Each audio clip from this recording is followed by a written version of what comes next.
Welcome back to my channel হেনামনির রান্নাঘর। আজ আমি তৈরি করে দেখাবো ফেমাস লাহোরি ছোলে।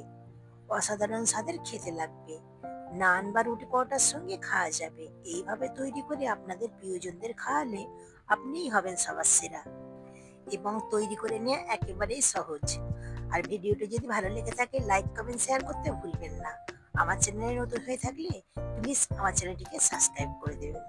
আসুন তাহলে দেখে নিই আমি কিভাবে তৈরি করছি। এখানে আমি 300 গ্রাম কাবলি ছোলা নিয়েছি। সারা রাত আমি জলে ভিজিয়ে রেখেছিলাম অল্প একটু বেকিং সোডা দিয়ে। তারপর কয়েকবার ভালোভাবে ধুয়ে নিয়েছি। ধুয়ে নেওয়ার পর আমি খুব ভালো করে সিদ্ধ করে নিয়েছি। এখানে আমি নিয়েছি ছোলা সিদ্ধ করার সময় যে জলটি বেঁচে গিয়েছিল সেই জলটি নিয়েছি এবং কিছুটা পরিমাণ ছোলা আমি এখানে নিয়েছি। আমি ভালো করে পেস্ট করে নেব। পেস্ট করে নেওয়ার পর আমি একটা সাইডে রেখে দেব। আমি ওই মিক্সিং জারটাই আবার নিয়ে নিলাম। এখানে নিয়েছি দুটো বড় সাইজের পেঁয়াজ কুচি, দিয়ে দিচ্ছি কয়েক টুকরো আদা কুচি এবং কয়েকটা রসুন। আপনারা এখানে আদা রসুন বাটাটাও দিতে পারেন। এবং দিয়ে দিচ্ছি 3টি কাঁচা লঙ্কা। আমি খুব ভালো করে পেস্ট করে নেব। রান্নাটা করার জন্য আমি গ্যাসের ফ্লেম অন করে কড়াইতে দিয়ে দিচ্ছি 5 থেকে 6 টেবিল চামচ তেল।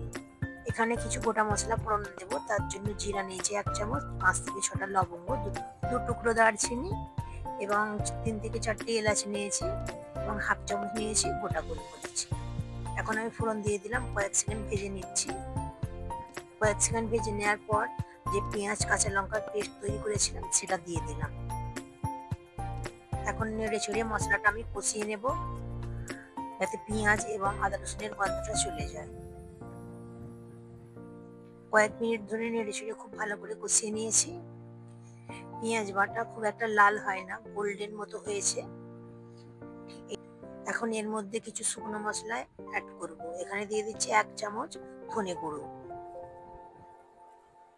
দিয়ে দিচ্ছি হাফ চামচ জিরে গুঁড়ো,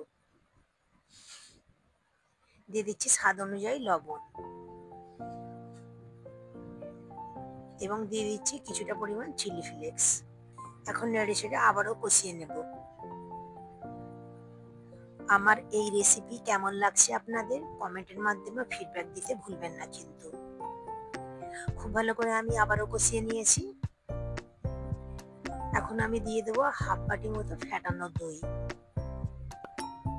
গ্যাসের ফ্লেম আমি বন্ধ করে দিয়েছি।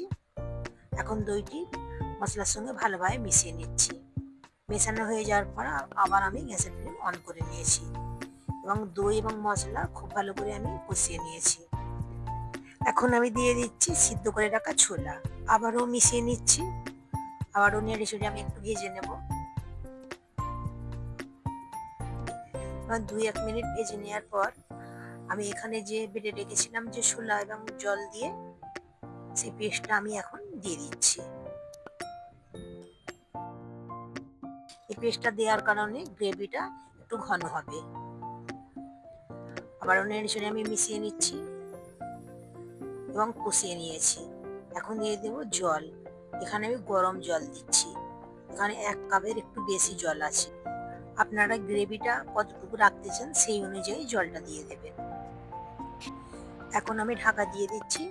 12 থেকে 14 মিনিট আমি রান্না করে নেব। গ্যাসের ফ্লেম আমি লো টু মিডিয়াম রেখেছি। 13 থেকে 14 মিনিট পর আমি ঢাকনা খুলে নিলাম। এখানে দিয়ে দিচ্ছি 1 চামচ গরম মশলা এবং দিয়ে দিচ্ছি গোলমরিচ গুঁড়ো। এখানে হাফ চামচ গোটা গোলমরিচকে গুঁড়ো করে আমি দিয়েছি। আবারও নেড়ে চেড়ে খুব ভালো করে আমি মিশিয়ে নিচ্ছি।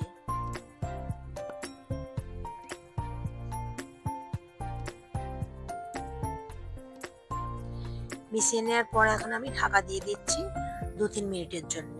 2-3 মিনিট পর আমি ঢাকনা খুলে নিলাম এবং দিয়ে দিচ্ছি 3টে কাঁচা লঙ্কা। এখন আমি ঢাকনা বন্ধ করে গ্যাসের ফ্লেম অফ করে দেব। এখন আমার রান্নাটা হয়ে গিয়েছে।